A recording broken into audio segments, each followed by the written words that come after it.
کہ حضرت عثمان کی روایت تعلیقاً ذکر کی، عبداللہ بن زید کی روایت تعلیقاً ذکر کی، یہ جتنے تعلیقات معلقات ہیں ان کو خود امام نے صحیح بخاری میں خود اپنی اسی کتاب ہی کے اندر ان کو موصول کر دیا ہے، یعنی ان روایتوں جن کے حوالے دیے ہیں متن سند سمیت خود کتاب میں اس کا ذکر کیا ہے، تو اس کو کہا جائے گا کہ یہ جو معلقات ہیں ان کو اپنے کتاب میں امام نے موصول کر دیا ہے۔ اچھا تو آگے کوئی جوان اگر ہے پڑھے تو بھلی۔ حدثنا عبدان قال اخبرنا عبد الله قال اخبرنا يونس عن الزهري قال اخبرني ابو ادريس انه سمع ابا هريره رضي الله تعالى عنه عن النبي صلى الله عليه وسلم انه قال من توضا فليستنثر، اس میں وہ روایت آ گئی جو کہ وضو کرے تو استنثار کرے۔ استنثار وہ یہ جو ابھی میں نے عرض کیا، اس کے بعد دوسرا جملہ کیا فرمایا، وَمَنِ اسْتَجْمَرَ فَلْيُوتِرْ، کہ جو ہے وہ جو آدمی استجمار کرے یعنی ڈھیلے کا استعمال کرے تو پھر یہ ہے کہ معنی طاق کرے، یہ بات بھی اس میں آ گئی۔ اس کے بعد پھر آگے ہے باب الاستجمار وطرا۔ اب یہاں تھوڑا سا پہلے ایک اشکال سن لیں۔ اب باب الوضو چل رہے تھے اور تھوڑی دیر پہلے امام نے یہ ترجمہ استنثار کا بھی رکھا، ہر عضو کو ایک ایک مرتبہ دھونے کی بات بھی آ گئی، دو مرتبہ دھونے کی بات بھی آ گئی، تین مرتبہ دھونے کی بات بھی آ گئی، اور پھر یہ کہا کہ ناک میں پانی دینا اور وہ پانی قوت سے باہر نکالنا وہ بھی آ گیا۔ اور ایک بات یہ بھی ذہن میں رکھیں کہ باب غسل وجہ وہ کچھ پہلے امام اس کو بھی ذکر کر کے آئے، وہ کسی اور مناسبت سے وہاں ذکر جہاں کہا نا کہ ابواب الوضو اجمالی بیان کیے ہیں تفصیلی نہیں، تو امام کی عادت ہے جب تبعاً یا کسی بھی وجہ سے کوئی باب کہیں آ گیا تو پھر دہراتے نہیں، گویا کہ غسل وجہ ہو گیا، مانا استنثار بھی ہو گیا، غسل وجہ بھی ہو گیا۔ اب ابواب الوضو کا سلسلہ چل رہا ہے، اب اس میں ہونا یہ چاہیے کہ بازوں کے دھونے کا باب آنا چاہیے، اس کے بعد پاؤں کے دھونے کا باب آنا چاہیے، لیکن یہاں ابواب الوضو میں چلتے چلتے امام نے کہہ دیا کہ یہ ہے کہ بھائی الاستجمار وطرا، ہاں جی، کہ بھائی تم اگر استنجا کرو اور ڈھیلا استعمال کرو تو طاق پہ استعمال کرو۔ اب یہ جو بات آ گئی ابواب الوضو کے اندر آ گئی، ہاں تو یہ اس کا تو ابواب الاستنجا سے تعلق ہے، اس کا جو ہے ابواب الوضو سے کوئی مناسبت، لیکن ایک بات میں نے آپ کو پہلے عرض کی تھی کہ امام کے تراجم کے جہاں اصول ہیں 70، ان میں ایک اصل یہ کہ بابن فی، تو امام ایک باب رکھنے کے بعد دوسرا لفظ باب کا لاتے ہیں، وہ باب فائدہ جدیدہ کے معنی میں ہوتا ہے، وہ مستقل کو باب نہیں ہوتا۔ اس باب کے نیچے جو آنے والے حدیث ہے وہ حقیقت میں پہلے باب کی ہے، حقیقت میں وہ حدیث پہلے باب کی ہے، کہ گویا اس حدیث سے بھی امام پہلے باب ہی کو ثابت کر رہے ہیں، لیکن اصل باب کے علاوہ چونکہ اسی حدیث سے ایک چونکہ فائدہ جدیدہ بھی سمجھ میں آ رہا تھا تو درمیان میں لفظ باب بمعنی فائدہ کے لا کر کے بتا دیا کہ اصل مسئلہ کے علاوہ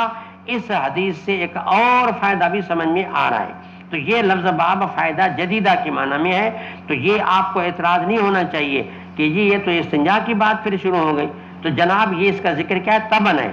اور ایک فائدہ کے طور پہ، ورنہ آنے والی جو باب میں جو حدیث ہے اس کا حقیقت میں استنثار سے تعلق ہے۔ کس سے تعلق ہے؟ چنانچہ آپ یہ دیکھیں آگے ہے حدثنا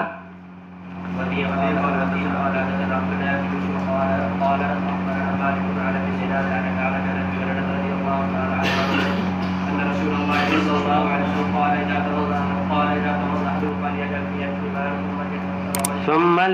یستنثر، دیکھو یہ وہ تو استنثار کا ذکر آیا نا، معلوم ہے کہ یہ روایت بھی پہلے باب کی ہے، باب الاستنثار والے باب کی روایت ہے، یہ الفاظ اس میں آ گئے نا، تو اصل میں جو باب ثانی کی باب لاحق کی جو روایت ہے در حقیقت باب اول کی روایت ہے، لیکن چونکہ اس روایت سے ایک بات اور بھی سمجھ میں آ رہی تھی کہ من استجمر فلیوتر، تو اسی سے فائدہ جدیدہ کے طور پہ درمیان میں باب رکھ لیا کہ جی الاستجمار وطرا، کہ ڈھیلے کا اگر استعمال کرنا ہو تو طاق پہ کیا جائے، تو چونکہ یہ دوسرا مسئلہ بھی سمجھ میں آ رہا تھا لہذا یہ بابن فی بابن ہے۔ آگے کہا وَإِذَا اسْتَيْقَظَ أَحَدُكُم مِّن نَوْمِهِ، آدمی نیند سے اٹھنے کے بعد چاہیے کہ پھر اپنے ہاتھ کو وضو کے پانی میں داخل کرنے سے پہلے ہاتھ دھوئے، دیکھو یہ لوٹا ہے، تھوڑا اس کو یوں لٹائے، اندر ہاتھ نہ ڈالیں، تھوڑا یوں لٹائے، لٹا کر کے یہاں پانی آ جائے گا، پھر ہاتھوں کو اچھی طرح یوں دھو صاف کر کے پھر اندر سے پانی لے، اس کی مرضی ہے، لٹا کر کے لے، اس کی مرضی ہے، لیکن ایک مرتبہ نیند سے اٹھنے کے بعد یہ ہے کہ ہاتھ کو ضرور دھوئے۔ تو یہ حکم ہے فإن أحدكم لا يدري أين باتت يده، تمہیں کیا پتا کہ تمہارے ہاتھ نے پوری رات میں کہاں رات گزاری۔ اب ہاتھ ہے چلتا رہا، کبھی ناک پہ، کبھی منہ پہ، اور اس طرح کبھی جو ہے وہ پاؤں پہ، اور کبھی کدھر، کبھی رانوں پہ، اور کبھی جو ہے وہ ستر میں وغیرہ وغیرہ، تو پھر آپ کا ہاتھ کیا پتہ ناپاک ہو گیا ہو۔ لہٰذا ایک ادب سکھایا گیا کہ نیند سے اٹھنے کے فوراً بعد یہ کام کرنا ہوگا۔ جی ولا يمسح على القدمين. وبه قال حدثنا موسى قال حدثنا ابو عوانة عن ابي بشر عن يوسف بن مالك عن عبد الله بن عمرو رضي الله تعالى عنه قال تخلف النبي صلى الله عليه وسلم في سفر فادركنا وقد یہ بھی ابواب الوضو سے اس کا تعلق ہے۔ امام یہ فرمانا چاہتے ہیں کہ دونوں پاؤں کا وظیفہ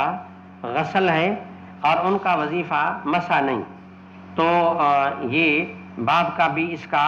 ابواب الوضو سے تعلق ہے۔ ساتھ میں اس میں شیعہ کی تردید بھی ہے کہ شیعہ یہ کہتے ہیں کہ جی پاؤں پر مسح کیا جائے۔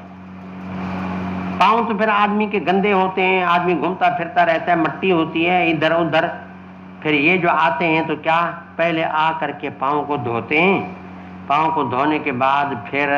وضو شروع کریں گے، پھر کرتے کرتے جب پاؤں پہ آئیں گے پاؤں پر مسح کر دیں گے، اور کبھی تو پاؤں کو دھوئیں گے بھی نہیں، صرف مسح کر دیں گے۔ تو ان کا یہ کہنا ہے کہ بھئی حضرت علی کی روایت ہے کہ حضرت علی رضی اللہ تعالیٰ عنہ نے جب وضو فرمایا تو مسح نعلیہ ورجلیہ، کہ وضو کے وقت اپنے نالین کے اوپر مسح کیا، اور یہ ہے کہ پاؤں پر مسح کیا۔ تو معلومہ کہ جس طرح خفین پہ مسح ہے، تو اگر کسی کو چپلی اگر پاؤں میں پہنی ہوئی ہے تو اسی پر بھی آدمی مسح کر سکتا ہے، پاؤں پر بھی مسح کر سکتا ہے۔ تو جو کہ حضرت علی کی روایت شیعہ کا مستدل تھی، اور شیعہ کا مسئلہ بھی امام کے ذہن میں تھا اور ان کا مستدل بھی تھا، لہٰذا امام نے صاف الفاظ میں کہہ دیا کہ نہ، پاؤں کا وظیفہ غسل ہے، پاؤں کا وظیفہ مسح بالکل نہیں۔ چنانچہ فرماتے غسل رجلین ولا یمسح علی القدمین، وہ بتا دیا کہ جن روایتوں میں مسح کا لفظ آیا بھی ہے ان روایتوں میں مسح سے مراد غسل ہے۔ مسح سے مراد کیا ہے؟ غسل ہے۔ جی اب دیکھیں حدیث باب جو آپ پڑھ رہے ہیں، اس میں راوی کہتا ہے کہ سفر کی بات ہے اور عصر کا وقت ہمیں آ کر کے پہنچا اور ہم وضو کر رہے تھے۔ روایت میں الفاظ یہ نمسح علی ارجلنا، راوی کہتے ہیں کہ ہم اپنے پاؤں پر مسح کر رہے تھے۔ تو امام نے یہ روایت لا کر کے